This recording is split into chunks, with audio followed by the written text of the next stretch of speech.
Procrastination is the most expensive invisible cost in business today.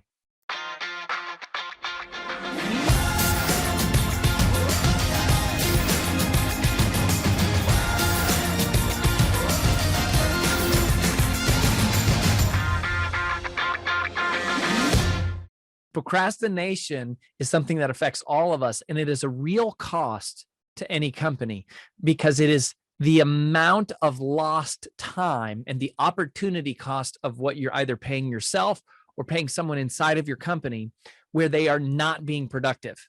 That is a real hard dollar cost. And yet, of all of the expenses inside of a business, we've never seen a company that has a line item where they record and monitor and manage the procrastination expense. It's not like we record procrastination inside of our checkbook register in our personal lives. And yet it is a very real cost. And for many entrepreneurs, it is the thing that keeps them from ever even starting their own dream. So how do we overcome procrastination? How do we get past that initial block, that initial resistance, that initial wall or set of walls that hold us back from becoming the thing we feel called to become? I want to share with you a couple ideas here. And the first one is understanding the psychology a little bit of procrastination. You see, when we profiled many ultra performers, which are top 1%ers for some of the books that we have created, one of the things that we learned is that there are two types of energy that are expended in our decision making. The first is the physical energy required to execute a decision. But the other is that we learned that there is emotional energy expended in simply making the decision. It's not getting ourselves onto the treadmill once we're at the gym. That's the hard part. That's physical energy. It is when we're sitting on the couch deciding whether or not we should even go. That is emotional energy. And so the first tip is to realize that the thing that you're procrastinating on is much worse in your head than it is in real life.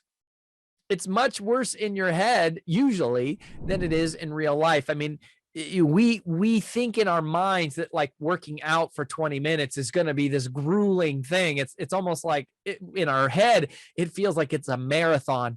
If we have to make a sales call, we think of it as like, going into war or something.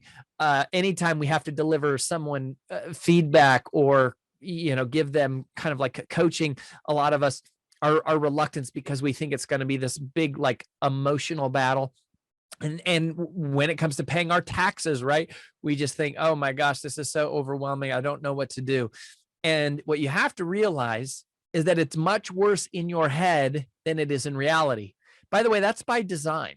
That is the way that your brain functions healthy, because your brain is designed to not make you successful, but to keep you safe and to conserve energy. And so the brain uses fear, which is your creativity working in the wrong direction. That's what fear is. It's your creativity working in the wrong direction, as a way of extrapolating and making things feel much worse than they are, as a mechanism for keeping you safe and keeping you doing what you're doing.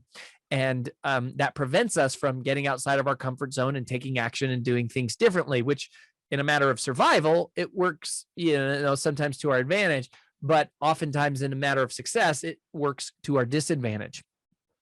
The second thing, which is another tip to help you overcome your procrastination and take action, is to leverage long-term vision. You want to leverage long-term vision.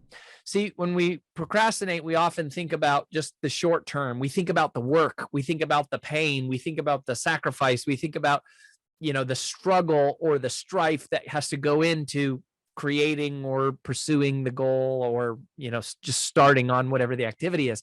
But the real magic and the secret is to extend your time horizon, to elongate your perspective, to think longer term, and think about the ultimate vision of what you want to accomplish. You see, a lot of times people will say to me, they'll say, Rory, I've really struggled with discipline in my life, or I have a kid or an employee who really struggles with discipline.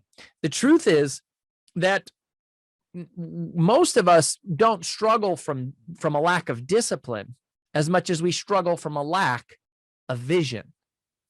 We all are disciplined people, but discipline becomes dormant in the absence of a dream. Because if we don't have a reason why, if we don't have that long-term picture of why are we asking ourselves or someone else to endure this hardship, this short-term sacrifice, then we won't do it. The human brain left to its own accord will not push you in the direction of the inconvenient and the uncomfortable. You have to leverage long-term vision. You have to create context for yourself as a reason to take that action. And then finally, the last tip, which is probably the most practical and pragmatic, is reduce the big picture down to the ridiculously realistic. That is to say, we often get overwhelmed. We shut down. Our bodies can shut down when we feel like there's a lot of complexity, when we feel like there is an impossible journey that we're trying to conquer, this mountain that is just so high that we have to climb. And what you want to do is, in order to get yourself started, just focus on the first easiest step. Just look at the first easiest step, right? So the idea of getting your taxes done, if that's a line item on your to-do list, it could be very overwhelming if you're not comfortable with numbers and paperwork and IRS tax code and guidelines, right? But the first thing you might be able to do is write down on your to-do list, you would say something like, gather last year's tax return, or gather all of my W-2 and my pay stubs, or pull together all of my receipts.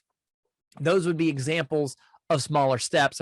You've heard this before. It's been around the personal development arena for years that, you eat an elephant in one bite at a time.